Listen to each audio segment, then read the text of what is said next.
Yo, what's going on YouTube? It's your boy Alex Thomas here, back with another video for you guys. Today I'm giving you guys my review for Harry Potter and the Half-Blood Prince, once again directed by David Yates, starring Daniel Radcliffe, Emma Watson, Rupert Grint, Tom Felton has a more bigger role in this movie, Alan Rickman, Michael Gambon. Most of the returning characters come back from the other films are back in this movie, with a new returning character that is the actor who plays Horace Slughorn. He's a new addition added to the cast. Like I said, I'm going to give you guys my thoughts on this movie. Hope you guys enjoyed it. If you guys have been enjoying my Harry Potter content, my Harry Potter reviews, watch along, stuff like that, please hit that like button. Please subscribe for more. More Harry Potter stuff will be coming in the near future. Hope you guys are ready for that as well. Enough rambling. Let's get into the video. Let's get it. Let's go.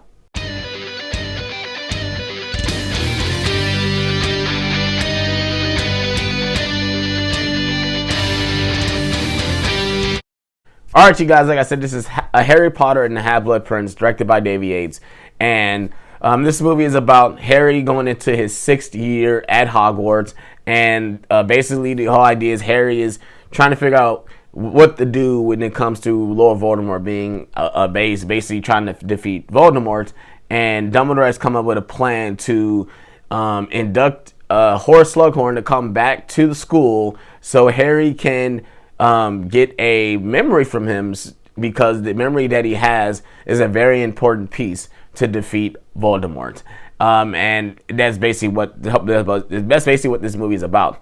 And right off the bat, my main problem with this movie, and this is my least favorite Harry Potter movie from the main Harry Potter movies, not counting the Fantastic Beasts movies, is that after the events of Order of the Phoenix, when we just had Dumbledore and Voldemort fighting, when we literally had all the Order of the Phoenix fighting Death Eaters, we had Harry lose Sirius, all this stuff that happened in the last movie. This one feels like the series go to a direct halt. And it's like it's a filler movie, and it's stalling on teetering of what is to come in the next 2 movies. Because I think at this point, this is when they announced that they split the movies into 2. Now, going into kind of the stuff that was dealing with this movie. So this movie was supposed to come out in November of 2008. And I remember when this movie came out, because I remember the very first trailer when it came out. And I'm like, oh, what is going to happen in this movie? And it was supposed to come out in November 2008, but then it got delayed, and it was delayed to the next following year in, I think, June or July of 2009, which was 2009 was a kind of a weird year when it came to movies, which I don't think this movie was a fault at that, but yeah, this is when this movie came out, was in 2009, and we all know what year movies came out in this year. I'll just show them on the screen. Yeah, so basically this movie, it goes to a direct halt. Some of the acting is pretty good. I think this is probably Daniel Radcliffe's, from this point on, I think this was not his best performance out of all the movies. Harry is dealing with a lot in this movie when it comes to dealing with the life not working out for him. He's very in a state where he understands that I have to deal with this now, and he's teetering on whether or not I'm gonna be successful, or I'm gonna become accustomed to being this guy. This movie is direct link that he is the chosen one. He's the one that has to do this. He has to be the one to stop Voldemort. And even though that was the prophecy all along, I like the way Daniel Radcliffe plays in a certain amount of points. I think like my favorite scene from him, it's a scene where he drinks the liquid luck, and he figured out like, oh, I want to go to Hagrid's, and he just literally just goes to Hagrid. He's a happy-go-lucky guy at this point. He's like he's drunk half the time, which I read that Daniel Radcliffe was drinking a lot at this point in time in his life, and he talks about it a lot. He says this is probably not his favorite performance. He goes back, he doesn't like this performance, which I understand, because this is probably the weakest he's been throughout the rest of all these movies.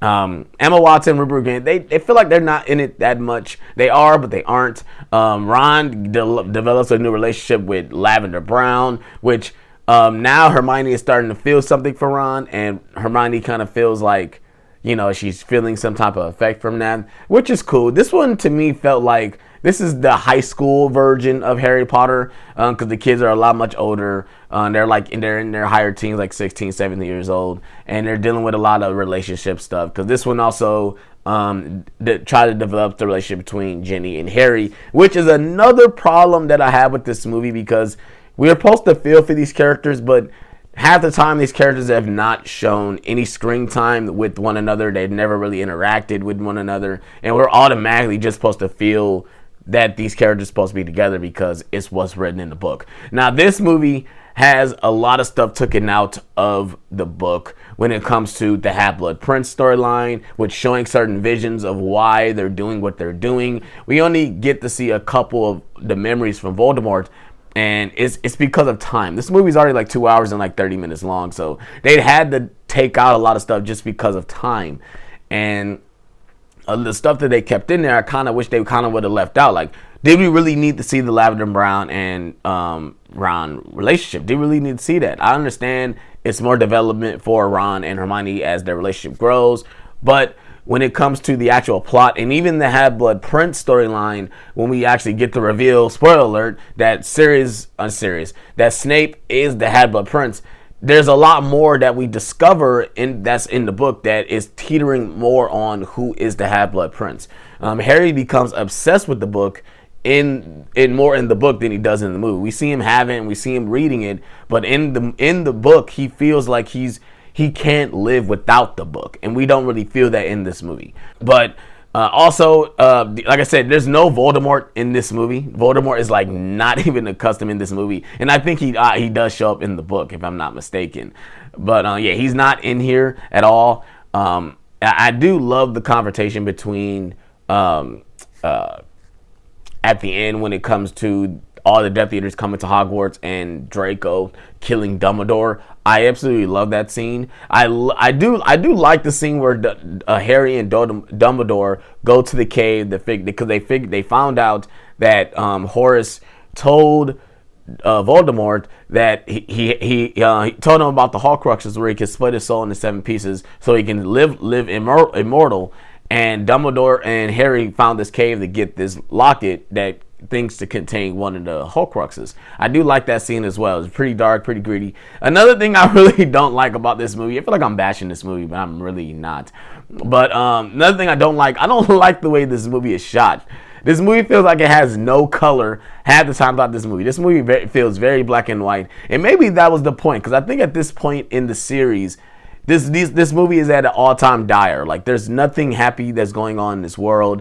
Like, wizards are disappearing. Death Eaters are going into the real world, causing destruction. And this is at a point where the magical world is not a fun place to be in at this time, because clearly Voldemort is on the rise, and the Death Eaters on the rise to try to take over the wizarding world.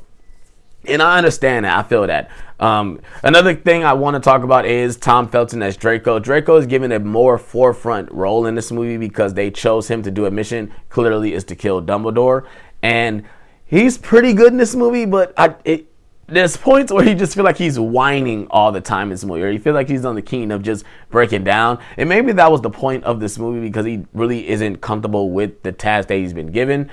Even though he tries to tell himself that he is, which I do like, because I think you could tell in the back of everyone's minds that Draco's not going to do this, so Snape has to be the one to do it, which I absolutely love, that he is the one that takes the plunge and does it, which was the plan all along. Spoiler alert, that was the plan all along. But overall, I do enjoy this movie. Like I said, this is probably the weakest Harry Potter movie out of all of them, because it's the most undeveloping, uninteresting Harry Potter movie, because nothing really happens. The best part of this movie probably is the scene where they go to Ron's house and the Death Eaters attack the house. That scene is not even in the book. That's a scene added for the movie, because I guess they looked at the script and was like, oh, there's no action happening at all in between the second half of this movie. We got to have something happen to these characters that makes the movie interesting. So I guess they added this scene in, which is, like I said, it's probably the best part of this movie. So overall, I do enjoy this movie. I do feel like it develops more of the characters and get the characters ready for the next movie, especially this feels like the filler movie just to get us ready for Deathly Hallows Part 1 and 2. It gets the characters ready for the goal, for the journey. And yeah, like I said, I do enjoy this movie. I think everyone is fine in this movie as well. I know I keep saying that because at this point there's 6 movies in. If they're bad in these movies, they should just be in these movies. But yeah, I like I said, I do enjoy everyone in this movie. I think Alan Rickman is really great in this movie too. I feel like I don't talk about him enough, but he's great in these movies. Everyone is great. Like I said, the death of Dumbledore is a very sad scene. I really love it as well. I kind of wish we would have got the funeral because, like I said, in the book they do have a funeral for him. I kind of wish they would have put this in this movie, but I mean the movie was already long enough. But like I say, overall, I really do enjoy this movie. I think everyone is great. David Yates did a decent job directing this movie. He will go on and direct probably all the Harry Potter movies up to this point. Warner Bros. Must really like him in his directing style and what he brings to the Harry Potter world, which I do enjoy that as well. I said, if you guys enjoyed this review, please hit that like button. Please subscribe for more. More videos will be coming in the near future. I hope you guys are ready for that as well. More Harry Potter content will be coming as well. Please hit that like button. Please subscribe for more. And I'm on this one, you guys. Peace out.